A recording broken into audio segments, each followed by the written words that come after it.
Hello everyone, welcome back to the Let's Play Board Game Edition Gold West review. Overall, I have to say Gold West is a beautiful, simple, yet complex board game that I really enjoy. It's mostly a resource management game with a little touch of territory control. The game takes about 15 minutes per player, so 2 players takes half an hour, 4 players takes about an hour, maybe a little less. I'd say it's probably 2 or 3 steps above a gateway game. While each of the individual mechanics is not all that complex, the way that they tie together really takes more strategy than, say, Ticket to Ride or Settlers of Catan. And it's not a very forgiving game. If you make a mistake early on, it could really affect you down the line and cost you the game. So it is not forgiving, so it really is not quite a gateway game. As I said, the mechanics for the game aren't all that complex, but I will say by far the most complex is probably the resource management area. The Mancala-esque use of resources kind of confuses new players. It usually takes players like a turn or two, even good players, a turn or two to get used to this system, because it's very unique, which is good. It's different. What I really like about it is, as you can see, I went through the rules, it rewards players for playing the long game. So when you put your resources down in the lower areas, you get more points immediately, which is really nice. But the point difference isn't too high. I mean, 0 to 3 points is really a small difference over the course of the game, so it doesn't exclude the short game. So it's something I really like about the resource management system. Then there's the difference between resources, wood and stone, and the metals, gold, copper, and silver. It creates a nice balancing act between the two, which is really unique to the game as well.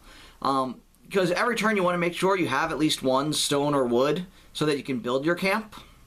Because if you can't build your camp, you have to loot, and as I said, that's usually not a good thing. So you need to make sure you won't have one of these, but at the same time, you don't want to have 2 wood or 2 stone, because that's a guaranteed waste of resource, because you can only use one per turn. One of each per turn.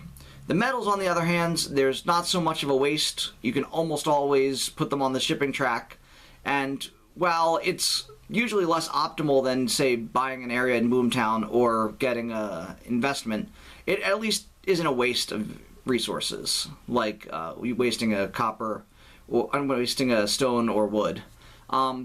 So really, it's a nice balance. You really have to work to try not to waste resources. I mean, it's a very tight game. Wasting resources, even 2 or 3 one maybe is not so bad. Wasting 2 or 3 resources can really hurt you, and it might cost you the game. It's just, you have to be very careful about that.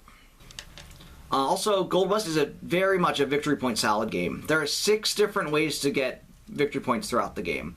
First, you have the 3 metals ways, which are the shipping track, Boomtown, and investments. Then you get points at the end of the game for your largest continuous area of camps and settlements. Then you get points for who has the most and the second most influence in a type of area. And then finally, you get points every single turn for where you put your resources in your bins. So there are a lot of different ways to get victory points. There's a lot of ways to keep track of. So it really is a nice victory point, very diverse victory point salad. So while this victory point salad aspect of the game is one of the things I really love about it, it's also probably one of its biggest problems. Because in this game, a person who can keep track of all of the different ways is almost always going to do better than someone who can keep track of 1 or 2 or maybe 3 ways of the different points. So the big problem is every mistake you make costs you about 1 or 2 points. So if you make 3 or 4 mistakes and your opponents don't make any, it makes it incredibly hard to win the game otherwise after that. So it's not so bad if you have all players making mistakes. You have like a bunch of casual players. If everyone's making mistakes, that's fine. It's still an even game. If you have all hardcore players and no one's making mistakes, it's also an even game. It's when you have a mix that it becomes a problem. If your casual players that make mistakes, they're not going to be able to win if the other people are not making any mistakes. It's really the only problem I see to the game. But a group of all casual players, a group of all hardcore players playing, or this is probably never going to be an issue. So hopefully the problem will never come up. So the last thing about Gold West that I wanted to cover is the aesthetics. I have to say, it's an absolutely beautiful game. I mean, the custom meeples that they have, the little stagecoaches and the miner meeples are absolutely beautiful. They're really well made. They're hard. They're not going to break. I mean, I'm not worried about, even though it's a little thin piece of the pickaxe, doesn't feel like it's ever going to fall off. It's a really high quality game. Also, there's a place on the board for almost everything. And that's kind of one of the sticking points I have. It's not a big deal. It just seems a little odd. There's a place on your player board for all of your influence tokens. There's a place on your player board for all your camps. But you put your pickaxe wielding miner on the board on the victory point track. A little crowded at first, but I mean by the first turn most people are on different areas, so it's not that big of a deal. But there is no place to put your stagecoach meeple. We tried stacking them by the shipping track the first time. That was a mess. They just kept falling over and knocking everyone on the shipping track off, and that didn't work very well. So we've been keeping them by our player boards. And I don't think this would be so much of a problem if there wasn't a place for everything else. Everything else has its place but these stagecoaches, which, if it wasn't so perfect otherwise, wouldn't be such a glaring error. But at the same time, I would not trade them away. They're absolutely awesome. They kind of seemed like they were an afterthought, but it was a great afterthought. They are absolutely amazing and really cool. Also, the rest of the game is very well made.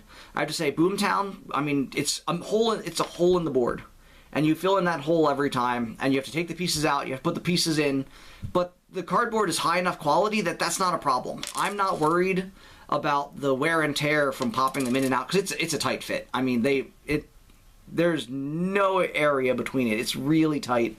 But I'm not worried about that because the quality of the game is so amazing. And I've played tons of games, and I haven't had any trouble with them, like the tops ripping or any of the Boomtown pieces being destroyed.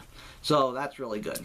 So overall, I have to say aesthetically, it's a beautiful game and really well done, and really extremely high quality for the amount of money that you pay. You really get your money's worth for this game.